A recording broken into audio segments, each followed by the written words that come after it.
It's totally fine. I have a lot more stories. That you do. Yeah. That you do. Guilty as charged with the stories.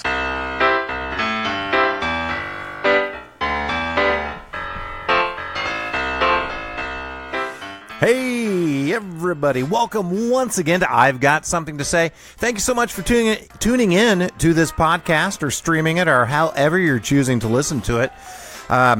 This week's edition is called That Is Not O-KKK. So I heard a really inspiring but also sad talk the other day by the mother of a trans person, and it was such a brave story, and she talked about everything that was happening for her family and for her daughter in going through the transition to becoming who her daughter really is. But one of the things that she mentioned that just infuriated me was that cowardly people out there have taken her address and her phone number and pictures of her home and put them on neo-Nazi and alt-right websites, and they get threats, and it's just atrocious and terrible.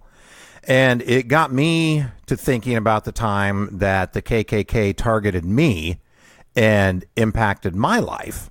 And I'd kind of maybe push this memory down. I don't know. But you're part of this, Paul. Whoa, hey. So many years ago, when we were in high school, we had a group of friends, and we all thought that we were really funny. So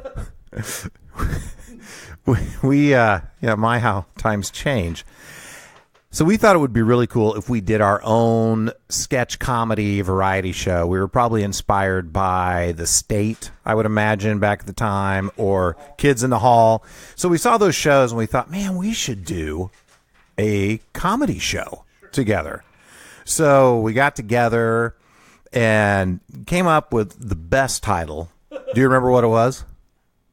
It's called Comedy Road. It was called Comedy Road, and we didn't prep this beforehand. You remember? So, and we were going to have the song from National Lampoon's original Vacation, Holiday Road, play, but instead of Holiday Road, it was going to be Comedy Road. I don't know how we were going to produce that. Holiday Road by Lindsey Buckingham, starting now on Amazon Music. Yeah, let's go with this for a minute. Oh, yeah. It's got good rhythm guitar. This is good. I forgot how catchy this was. Comedy Road. Yeah. Comedy Road. Comedy Road. Comedy Road.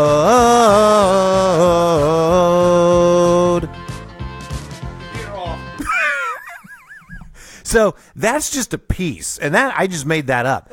Just imagine how funny this show would have been had we been able to put the prep into it that we really wanted to do. And we even rented a room at I don't know what, the Budget Inn or Red Roof Inn, the No-Tell Motel, I don't know, the Red Lion, Motel 6, the Greencrest Motel, somewhere. There were like eight of us, 10 of us that rented a hotel room together for the night. And for that night, we actually wrote comedy all together in a hotel room. So different than the other nights in the hotel rooms together. And we wrote sketches, and I know we had one that was a takeoff of Match Game, and I don't remember how many different ones we wrote, but I mean, we had a pretty good group of sketches, of skits to do for our very first show. So it was exciting. And we had found that Liberty Cablevision had a station for public access programming.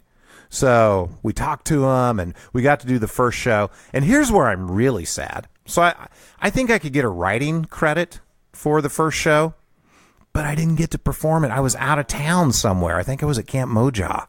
I don't know. I was gone. Yeah, so you guys did it. You weren't there when we filmed the talk show skit. No, I wasn't. I was the announcer, and our friend Pat was the dumbfounded contestant. Oh, man. Okay, and then you were the announcer. He was the dumbfounded contestant. Who was the other person with him? I think Brian, our friend Brian. Oh, good. Okay. Brian's a listener to some of the KCTK programming, so that's great that he gets a shout out. Good guy. Smartest guy you'll ever meet. He'll tell you that. Yeah. So the first show happened. It was a huge success. As far as I know, everybody in Liberty watched it, and they loved it. Then the local KKK group in Liberty, which I didn't even know that was a thing, but I guess there's more of those folks around than we knew, decided, well, if Comedy Road gets to be on there, then Bigotry Road gets to be on there too. And they wanted to do their own show. And so Liberty Cablevision did probably what I would have done too. Instead of saying, yeah, we're not going to let the KKK on, they just said, yeah, you know what, we're just going to shut down the entire public access portion of what we do is off the air. And so what could have become huge, we could have been the next Upright Citizens Brigade or the Groundlings or give me some more here. Second City, Improv Olympic, White Lizard. Wait, what are those guys? Thin Lizards. Thin Lizards, yep. Sure, yeah. Steppenwolf. The Whitest Kids You Know, yeah. UCB West. UCB New York. Yes. UCB Toronto. Laurel and Hardy. Right. Yeah. Anyway, it was going to be big, and now instead you and I get to play radio in your basement. But by golly, I wouldn't give it up for anything. And who knows? Maybe we'll get another public access show someday, and Comedy Road will become all that it could have been. But in the meantime, thank you so much for listening to this edition of I've Got Something to Say. Please listen to any and all. We've got about 40 episodes out there now, so let me know which one's your favorite. Hey, and big thanks to KCTK Radio. The good folks here, my buddy Paul and the entire staff, work so hard to make this show happen and all of their quality programming, so check them out. Talk to you next time.